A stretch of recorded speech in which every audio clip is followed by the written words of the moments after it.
should be a NATO crisis, a NATO problem, and a NATO solution. And America should obviously lead that, because that's what America does. They lead the NATO alliance. Keir Starmer has said that Donald Trump's tariffs against European countries to push for a deal to buy Greenland is completely wrong, but he's insisted that the US remains our most important strategic ally. He's been giving a press conference this morning highlighting the US's key role in securing the Arctic. The right way to approach an issue of this seriousness is through calm discussion between allies. And let's be clear, the security of Greenland matters. And it will matter more as climate change reshapes the Arctic, as sea routes open and strategic competition intensifies. The High North will require greater attention, greater investment, and stronger collective defence. The United States will be central to that effort, and the UK stands ready to contribute fully alongside our allies through NATO. Well, every Monday at this time we talk through the big foreign policy, diplomatic and defence stories, and today I'm joined by the former defence editor of The Times, Michael Evans. Hello, Mike. Good morning. Thanks very much for being with us. Look, first up, I wanted to ask you, how important in a sort of strategic military sense, in a geopolitical military sense in terms of defending the Western Hemisphere, how important is Greenland? It's always been important, but now and in the future it's going to be increasingly more important, which is what Keir Starmer mentioned. Donald Trump is absolutely correct in this, that Greenland is crucial where it's located, what it can do in terms of monitoring what's happening amongst potential enemies across the Arctic. Yes, it is. I think it's Greenland has its moment. And everyone has got to come to grips with this and come to some sort of solution. Donald Trump has set it going in a very Trumpian way, and everyone is now trying desperately to react in the proper way. And Trump's argument that there are things that America can do in defence of Greenland, in defence of America, in defence of everywhere, if it owns Greenland, that it can't do if it doesn't own Greenland. Is there any merit to that? I mean, I think there is merit to it. Obviously, America is a military power way beyond anything that Europe can produce. Anything that happens with Greenland to protect it in the future has to involve America, again, Keir Starmer said. But America has to be the prime actor in this field. So, yes, Greenland needs the United States. I mean, and look, so Starmer said this morning that the dispute has to be resolved through calm discussion between allies. We didn't get any concrete action from him. But if there were things that Europe wanted to do, how much power in a military sense does Europe have here? We all know that that NATO leans heavily on the Americans. Is there a sense in which the Americans, in any spheres, militarily do require cooperation from Europe? I mean, you mentioned Europe, but let's focus more perhaps on NATO, of which all the European countries are members of NATO. This should be a NATO agenda. It should be at the top of the agenda. And America does rely on Europe. Look at Ukraine. America is now more and more relying on the Europeans to take up the slack with Ukraine as it sort of backs away. And Greenland could be the solution for Greenland. It should be a NATO crisis, a NATO problem, and a NATO solution. And America should obviously lead that, because that's what America does. They lead the NATO alliance. Do European NATO members then, do they have any leverage here? Because we hear about, there are the huge American bases in Germany. There is the various sorts of cooperation that happens with the Scandinavian nations, all that kind of stuff. If Donald Trump, through his actions, was jeopardizing that, does America pay a cost there? Of course it pays a cost, and potentially there is an enormous amount of leverage that Europe has. I can't imagine for a moment that they will use it.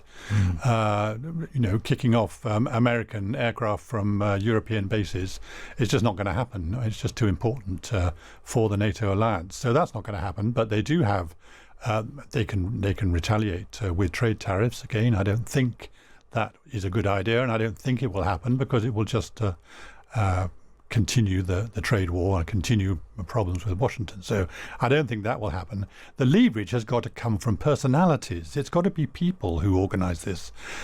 Europe has, the one thing that Trump has managed to engineer in Europe is that Europe is now much, much stronger and closer together. particularly the leaders. Keir Starmer is one, President Macron of France, Chancellor Merz from Germany, and others, Finland as well is included. They have a very, very close setup. They have a WhatsApp group, I think it's called the Washington Group, and they text each other every day. So it's these people, I think, who are going to play a big part in trying to persuade Trump to be more malleable. At the moment, there's no sign of it. But if the way forward is diplomacy and negotiation, then these are the people who are going to have to engineer it. So Trump has backed down to some extent on tariffs in the past after threatening them. Do you think Starmer's strategy, which is essentially sort of hold the course, don't do anything dramatic, just quietly plead, do you think is that the right strategy? Well, it's very much a Starmer strategy, and the reason for that is that uniquely among the European leaders, America and Britain are incredibly close historically and for very good reasons, defence, intelligence, etc. Britain is the only European member of the so-called Five Eyes Club, which is all about sharing intelligence. So I think we, the Brits, have a unique role here and a very different role.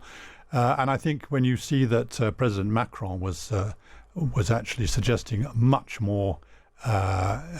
tougher retaliation against America, I don't think that'll happen. This so-called anti-coercive instrument, which is basically shuts down the European Union or single market from America and other customers. Again, it's a tough sort of response, but I don't think it's going to happen. I think probably what will happen is that we will have intensive negotiations and discussions. Trump is going to be present at Davos, the World Economic Forum in Switzerland on Wednesday.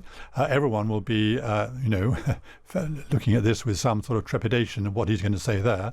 But again, it would be personalities who will come forward and try and dissuade him from taking the sort of action which he is threatening with Greenland.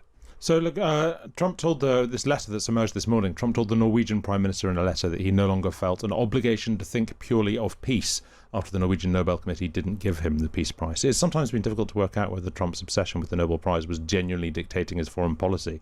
Now he just seems to be quite clearly saying, yes, it is. This is astonishing, isn't it? On the face of it, it's astonishing, but I think it's the sort of development which will, be today's story and then will disappear tomorrow. It's not too big an element of what is going on at the moment over Greenland. It's just a sign of Trump stamping his foot and saying, I'm the boss, and if you don't give me due deference, then I'm not going to be on your side. Asked this morning, Starmer said, and it was in answer to a question, that he didn't believe the US would act militarily to take Greenland. Do you think is there a risk of underestimating the danger of that? They're not going to take Greenland militarily. This is not, this is not a Venezuela situation, for example. They're not going to send special forces in to seize the capital.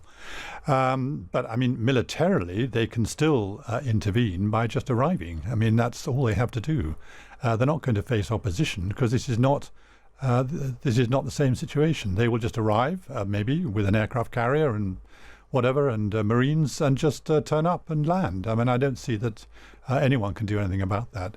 That will be his last resort, but it's a resort that we have to take seriously. But it's not going to lead to a war. There can't be a war between Europe and America. It's totally unthinkable. Would it lead to the end of NATO? I don't think so. I think NATO has survived all this time. For heaven's sake, it's survived, for 70 odd years. It's survived the Cold War. It's going to survive this. I hesitate to say it, but Donald Trump will be no longer president in 3 years' time. It doesn't mean to say that things will change dramatically, but in these 3 years, all European leaders have got a tremendous challenge ahead of them.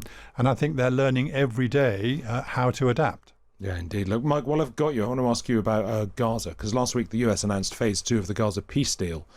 Phase 2 should see a technocratic government take charge in Gaza. UK government ministers are apparently unsure about the Donald Trump-led Board of Peace, and their concerns will have been raised further this morning by the Kremlin's claim that Vladimir Putin has been invited to sit on the Board of Peace. Would that be a good idea?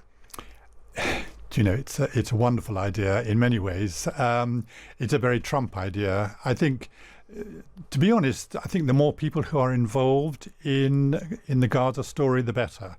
a huge number of nations have already been approached to be represented on these various boards. And by the way, there are so many boards, it's quite difficult to fathom which one will do what. Yep. But I think to have Putin on one of the boards will be highly controversial. It will be dismissed and rejected by a lot of the other representatives. But in a way, it's quite an unusual and maybe possibly a smart move. It's very difficult to tell at this stage.